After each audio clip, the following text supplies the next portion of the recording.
Joining me now is the astrophysicist rock star and author of Bennu 3D, Anatomy of an Asteroid, Sir Brian May, and also Professor Dante Lauretta, who's leading NASA's mission to collect material from the surface of the asteroid. And good evening to you both. And I've been flicking through the book here, in the last few hours. Brian, where to start? I mean, it's the world's first complete atlas of an asteroid. How on earth did you get involved? Yeah, this has never been done before.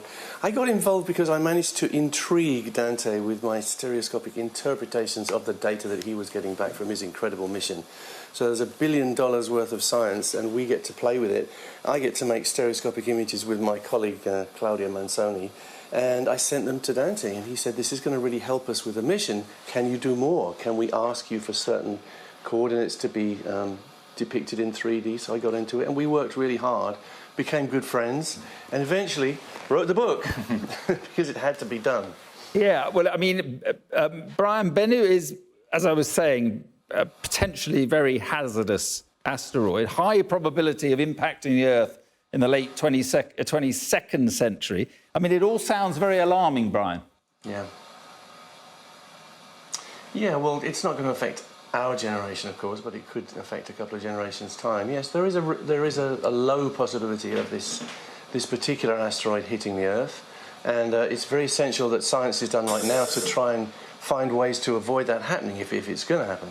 It's going to come between the Earth and the Moon in only how many? 100? The year 2135. Which is not that far away. That's right. So that in itself is not a hazardous situation, but from then on it's unknown because the orbit gets perturbed and we don't know whether it will come back on a collision course or a course which misses us. Right, Professor, the mission is underway with this space vehicle heading back towards Earth, I think I'm right in saying. What will that bring back that will help you improve, the knowledge about this thing? And would it in any way help us trying to avert what is going to happen? Yeah, thank you. So OSIRIS-REx is a NASA mission to journey out to near-Earth asteroid Bennu, collect a sample, and bring it back to the Earth. And we're interested in Bennu for a couple reasons. One is the impact hazard. And amazingly, the interaction between sunlight and the asteroid's surface actually changes the future path of this object. It absorbs the sunlight, heats up because it's a very dark and black asteroid, and re-emits that energy as heat. That actually imparts an acceleration on the object, and if you're going to be able to predict where it's going to be in the future, you need to understand those thermal properties, and those are one of the key measurements that we're going to make when the sample is back on Earth on September 24th of this year. Yeah, and it's difficult. It's a difficult read in terms of, as I am not an astrophysicist, but you go through the book, and the pictures are quite extraordinary. I mean, are we going to get more pictures coming back from this asteroid? No, the OSIRIS-REx spacecraft left asteroid Bennu in May of 2021, and it's been on a path through the solar system that intersects the Earth in September. The only new pictures of Bennu we will get are the bits of it that arrive in our laboratories. Right. Brian, I just want to ask you, I was sort of looking at what you've been saying about space travel. And I was reading the other day about you saying that humans need to work out how we behave on this planet before sort of heading off to others. And I wonder how concerned you are about all the stuff today about, the world's hottest month and all this sort of stuff and climate change. Well, I think it's now pretty apparent that we are having an effect on the Earth which is deleterious, and we need to stop doing what we're doing. It's not just about climate change, it's about the way we're polluting the Earth and covering it in concrete and basically pretty much eliminating all species except the ones that we think are useful to us.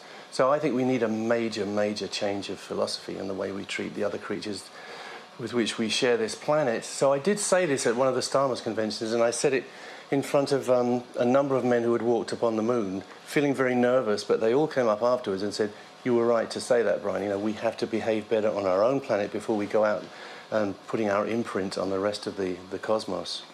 And Brian, I mean, do you fancy space travel? Is it something you would like to do?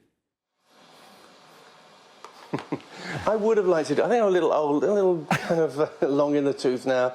I'm not sure if my body would stand it. Obviously, I'd love to. I'd love to sit in the International Space Station, I think, for a little while and just watch the Earth roll around underneath me. I don't fancy going up and going down quick on Richard Branson's thing. No, I'm a person who likes to sit and contemplate. So put me somewhere where I can get outside the Earth and look at it. I think I would love that. And I think to your point, when people see the Earth against the blackness of space, you really appreciate its beauty and its fragility, and you learn to treat it a little nicer and to treat all the life forms that we share with it a little nicer. Yeah, and just, Professor, just to end this asteroid, going back to my point, can we stop it? Can it be stopped? I mean, there's all these movies about diverting asteroids and so forth. I mean, I don't know. What's going to happen? Well, if Bennu's going to hit the Earth, and that's a very low probability event, it'll be in the year 2182. So we have plenty of fair warning. And yes, absolutely, we have the capabilities to prevent that from happening. You only have to change it a little bit if you act well in advance. If you wait until the last minute, then there's no hope. OK. Well, listen, thank you very much. Sorry, Brian. Yeah, go ahead, Brian. Sorry, Brian, go ahead. I was just going to say, it's very important. I just think you've got to keep a balance because it could be a destroyer. But of course, you know, it has brought life to this planet. It's very likely that the asteroids have given us the biosphere which we live in and maybe the seeds of life itself. So that's an important issue here, not just the collision aspect. It's Bennu the destroyer, but it's also Bennu the life giver. Absolutely. Okay. Well said. Brian, thank you very much for coming on. And Professor, good luck with the book. And thank you both for coming on the programme. Thank you. My pleasure. Thank you.